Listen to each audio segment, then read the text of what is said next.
दुकानदारी बंद हो गई, बिल्ली थैले से बाहर आ चुकी। सुप्रीम कोर्ट ऑफ पाकिस्तान ने पाकिस्तान तहरीक इंसाफ की मखसूस नशिस्तों के हवाले से एक फैसला जारी किया है। तरीके में वो कह रहे हैं वोट काउंट होगा क्योंकि डकैती का माल है। अक्टूबर में शहबाज शरीफ छुट्टी, अब दीन इमरान खान के शुरू हो चुकी है।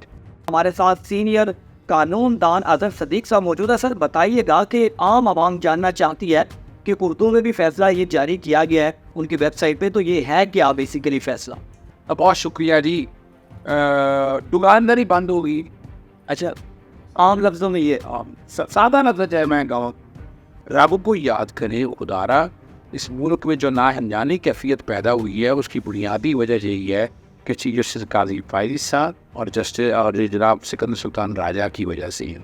जो असल जो बिल्ली थैले से बाहर आ चुकी है वो जरा समझिए।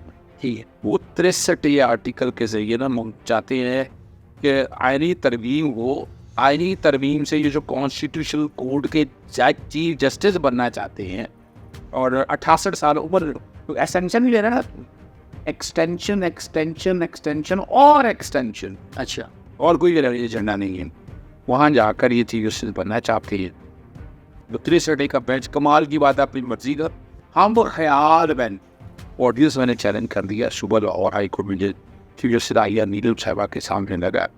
मेरी कोशिश होगी अदालत के सामने पूरी मामलत करूँ। सर इलेक्शन कमीशन के हवाले से जो ये सुप्रीम कोर्ट ऑफ पाकिस्तान का फैसला आया है, इसको थोड़ा सा आवाम के लिए एलैबोरेट कर देना। देखिए मैं बताऊँ, आवाम को उनका हक है। इस सनहरी सुना गोल्डन वर्ड्स में और 8 के 8 जजेस अल्लाह उनको जिंदगी और सेहत दे, वो आईने पाकिस्तान के साथ खड़े और पाकिस्तान तहरीक। और ये मैं आप मदों की आसानी के लिए समझाता हूँ, मैं रखता हूँ आप समझ सकेंगे इस बात को।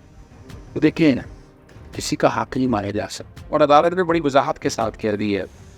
और मैं इसकी मिसाल ही को देता हूँ।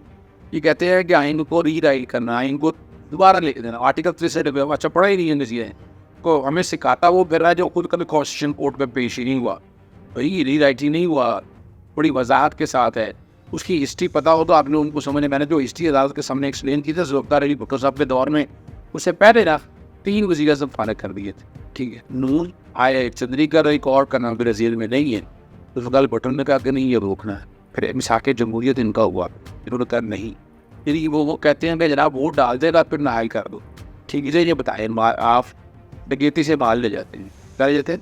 मान ले जाते हैं डकैती से, तो आपको कोई डकैती का माल आप रख लें, सदा मैं दे दूँ।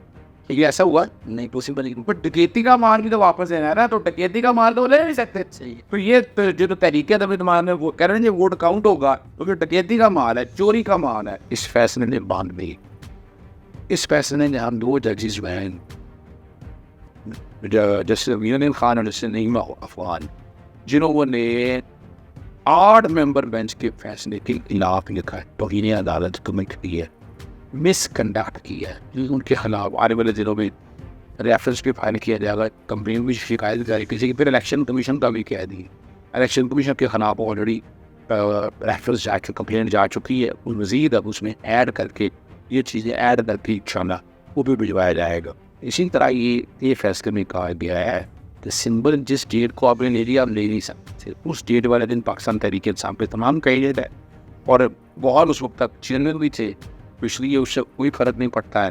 वो भी वजाहत के साथ बात आ चुकी है।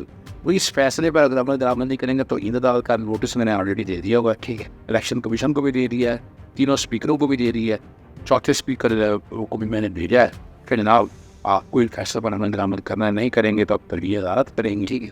अच्छा, असल पाकिस्तान तहरीक इंसाफ के जो वज़ीर आज़म इमरान खान थे, पाकिस्तान के वज़ीर आज़म, तहरीक अदम एतमाद के ज़रिए उनको हटाया जाता है। उसके बाद PDM की हुकूमत बनती है, फिर इलेक्शन होते हैं। इलेक्शन में फॉर्म 45 के जो कैंडिडेट हैं उनको पीछे रखा जाता है, 47 वाले जो हुकूमत बना लेते हैं, ऐसा जो ख़बरों में चल रहा था। अब तहरीक इंसाफ के हक़ में जो फ़ैसला आया, इसका तहरीक इंसाफ को ख़ुसूसी तौर पर क्या बेनिफिट है? अच्छा देखिए, सबसे पहली तो बड़ी बात है कि जो आईनी तरमीम करना चाहती हैं, जो ये पोते बचाना चाहती हैं ताकि उनकी बका इसमें ये रहेंगे तो उनकी इनलेजिटिमेट गवर्नमेंट, गैर कानूनी गवर्नमेंट चलती रहे। हमारा ये एडवांटेज है, हमारी रिजर्व सीटें आ जाएंगी, हम ऊपर आ जाएंगे और हम जब ये सारी सीटें हम पाकिस्तान तहरीक इंसाफ 110 115 भी कहीं कभी 70 सीट पर चली जाएगी तो उसके बाद अब ये लड़ाई है फॉर्म 45 और 47 की। स्तंभ गया है आपको पता मैंने इसमें कहा है। और अक्टूबर तक, अच्छा एक बात और बता दूँ, अक्टूबर में शहबाज शरीफ छुट्टी असेंबली के अंदर, ये मुझे पता है वो अंदर प्लानिंग क्या हो रही है। बिलावल भुट्टो साहब को वो वज़ीर-ए-आज़म बनाना नहीं चाहते, वो है नहीं, कर नहीं सकता, इस मुल्क को आगे बढ़ जाना चाहते हैं, जो भी इदारे चाहते हैं कि इस मुल्क आगे जाए। इमरान खान के बगैर ये मुल्क आगे नहीं जा सकता है। और कौमी हुकूमत भी अगर वो बनाना चाहते हैं तो इमरान खान ऑन बोर्ड आएगा, और ये अब दिन इमरान खान के शुरू हो चुके हैं। इमरान खान कब तक बाहर आ सकते? देखिए सितंबर, अभी तो सितंबर में अब मैं तो डेट दी हुई है, 29 सितंबर को लगी है, 9 मई की बिलें लगी हुई हैं, और इसी हफ्ते के अंदर तो शाखाना पे बिलों में बहस हो रही हैं, उसमें भी इंशाल्लाह इमरान खान बाहर आ जाएंगे। अच्छा सर, आखिर में अदालत का फैसला पाकिस्तान तहरीक इंसाफ के लिए कितना बेनिफिशियल? देखिए मैं बताऊँ, इसने आइन और कानून की बालादस्ती की है, और हमारी अदालतों पे एतमाद बढ़ाया है, वरना लोगों को पुरुम्मीद नहीं है, लोग नाउम्मीद थे इस सारे मसले में।